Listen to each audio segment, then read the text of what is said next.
দাদা, তোমার রাজাপাটটা কিন্তু খুব ভালো হচ্ছে। লাভ কি?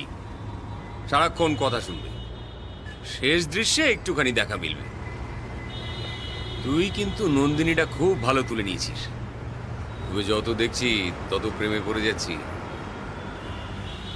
এই বুড়ো, যে কোনো ক্রিমিনাল অফেন্সে যে কেউ মামলা করতে পারে। আচ্ছা, তুমি যে মামলাটা করবা, বিষয়টা কি তোমার বাবা জানেন? মামলা চালানো কিন্তু একটা খরচের ব্যাপার আছে। সবচেয়ে ভালো হয় যদি হিরণ শাহের পরিবারের পক্ষ থেকে কেউ মামলাটি করে। জি, ওরা তো সবাই কলকাতা চলে গেছে। দেখো অপু, তোমার বয়স কম, এখন তোমার মাশাল্লাহ পড়ালেখা করার বয়স, তাই না? এসব মামলা মোকদ্দমার পিছনে ছোট তোমার মোটেও উচিত হবে না। আচ্ছা, ওই যে তুমি মেয়েটার কথা বলছিলে, কি যেন নাম? জি, জুলেখা। হ্যাঁ হ্যাঁ, জুলেখা। তা ও কি সাক্ষী দিতে রাজি হবে? সেটা তো জানি না। দুর্বল সাক্ষী দিয়ে কিন্তু এই মামলায় জেতা যাবে না। তুমি বেটার ওর সাথে কথা বলো, হ্যাঁ? দেখো ও কি বলে, ঠিক আছে? যে আপনার ফিসটা। আরে রাখো মিয়া, ছাত্র মানুষ, বাসায় গিয়া মন দিয়ে লেখাপড়া করো। ফিয়ামানিল্লাহ।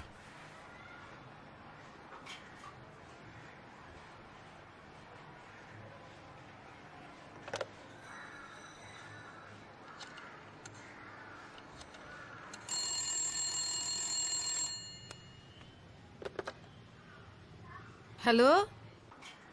হ্যালো, আসসালামু আলাইকুম ভাবি, কেমন আছেন? জি, ওয়ালাইকুম সালাম। জি, আমি আনোয়ার উকিল বলছিলাম। ভাই তো বাসাতেই না, একটু দরকার ছিল। আচ্ছা আচ্ছা, আপনি ধরেন, দিচ্ছি।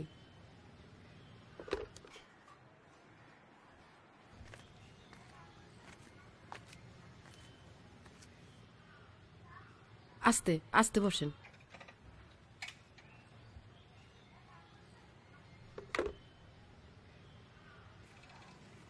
হ্যালো। ভাই আসসালামু আলাইকুম, কেমন আছেন? ভালো না। কি জরুরি কথা বলেন? আচ্ছা, ওই যে জুলেখাটা কি? কেন, কি হয়েছে? না, একটু আগে রহমান মিয়ার ছেলে অপু এসেছিল, সে তো সব ফাঁস করে দিয়েছে।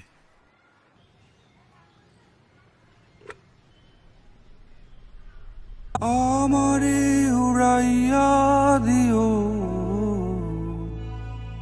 পালের বাতাসে,